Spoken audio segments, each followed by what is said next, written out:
Welcome back to Superfly 75 movie reviews with a twist. So today we're going to discuss Superfly. And let me get right into it. Let me get all the PC stuff out the way. I don't understand why people are screaming boycott, or a particular segment of audience or potential audiences are saying to boycott this particular movie. I kind of understand what parts they were referring to, but overall, it's a waste of time and energy to want to put forth a boycott this movie. This movie is not going to harm any reputations of a certain segment of people that have not already been harmed by their own doings. So with the PC stuff out the way, let's get into it. So we have the main character named Priest. We have his right hand man Eddie, and then we have Eddie's enforcer, Fat Freddy, and then we have the opposing drug gang of the Snow Patrol, and then we have Scatter, which is Priest's mentor. So let's get into it. First act of the movie, it looked like a rap video. I will be honest, it just looked like a typical rap video filled with all types of less than flattering stereotypes, whatever the case may be. There's the strip club scene, there's the quintessential drug dealer, groupie gang, throwing money in the air, typical just urban music stuff. Okay, so then one of the Snow Patrol lieutenants gets into it with Priest.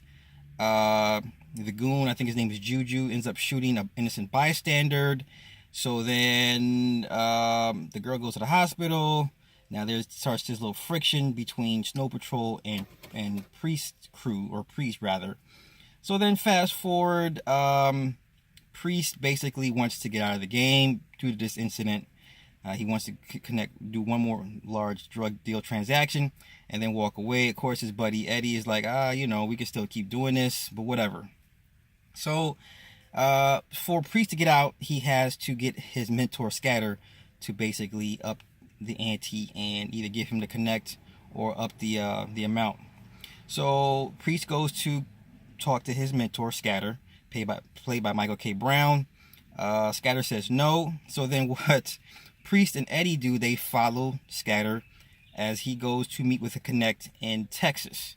So once they see that Scatter meets with the Connect, which is one of the cartel head honchos, played by Esai Morales, I believe. Okay, so then they follow Scatter down to Mexico. And then while in the midst of Priest trailing Scatter, he's made. So the cartel catches him. The cartel member puts him on the plane, asks him why are you following us? We know who you are, blah, blah, blah, blah, blah. So then Priest, being an above average intelligent hoodlum, he flips it on him, says, hey, I know about your brother, being in prison. He talked too much. He equated a soccer analogy, being the guard of one particular team, be more important than the star, because the guard or the defender does all the dirty work while the scorer scores. So then the cartel member agrees to give Priest triple the amount and go around Scatter. Okay, and so the cartel guy gives Priest the shipment that he needs so they can flood the markets, and everyone starts making money. Meanwhile, Scatter is pretty much out of the loop, and then there's still the brewing tension between Snow Patrol and Priest crew, right? So then, another point in the movie, that Priest is in a polygamous relationship with two women, his main girl, and then the one girl that works, the Latina that works at the strip club. So they're in a polygamous relationship. The one sex scene in the movie between the three was not needed, I don't believe. A lot of little twists and turns. I think they tried too hard with the script. But moving forward, so there's some friction between Eddie's guy, Fat Freddy. Fat Freddy's the muscle. He's the enforcer. He wants to be a mover, a dealer. So Eddie, Priest's right-hand man, gives him a brick. And then subsequently, Fat Freddy and his side chick get pulled over by a crooked cop. And the cop takes Fat Freddy and his side piece to meet with the vice cop. She's dirty. And they put the squeeze on him to get who he works for. And then the crooked cop pretty much sets up Fat Freddy, kills him and his side chick. Okay, so then the crooked cops go see Priest and Eddie at his place of establishment, and they force him to give up $1 million, and they force him to go into partners 50-50 to kind of keep the cops off their tails, and so that's that whole friction there going on.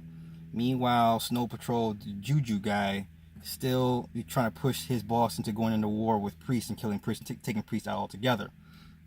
And then, so as Priest is getting nearer to his plan of getting more money, getting out, so now Scatter finds out that Priest cut him out the loop. So Scatter, thinking he had a drop on Priest, takes Priest to go meet with the cartel guy.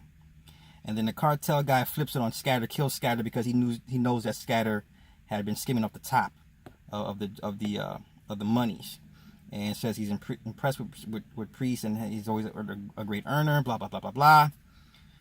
So then after the funeral, after Fat Freddy's funeral, Priest and Eddie have a concocted plan for Eddie to but I missed a part. So Eddie sent Fat Freddy to go shoot up the Snow Patrol's barbershop, killing the Juju, his best friend. So that pretty much almost pushes everything over to the brink. Moving forward, so Eddie goes to Snow Patrol's head honchos, where Juju assumes control because at one point Snow Patrol goes to Priest's home, shoot up the home, kills a Latina girl in a shootout. And for them to escape, Priest throws Molotov cocktails, sets the place on fire. They get out. There's this car chase, and let me say the car chase is poorly shot. Poorly shot. It looked like it was shot on an iPhone 5 or iPhone 6 iMovie camera. It looked that bad. I mean, you could tell the scenes. I don't know what film they used for that part of the chase. It just terrible. So then the head honcho for Snow Patrol ends up getting killed. He runs into a statue of, I think, Robert E. Lee, almost, it's a Confederate statue, which is kind of odd. So moving forward, Eddie goes to Snow Patrol's headquarters, and he convinces Juju that, hey, I'm on your scene. I want to join the winning team. Priest, I don't know what Priest is doing. I'll take you to the money. So then Eddie and the Snow Patrol all go to Priest and Eddie's place of business to get the money, but then Eddie let the cops know that Snow Patrol is coming. Shootout ensues. Pretty much all Snow Patrol gets killed during the raid. Eddie gets away. He calls Priest, says it's been done. And so then one more flip.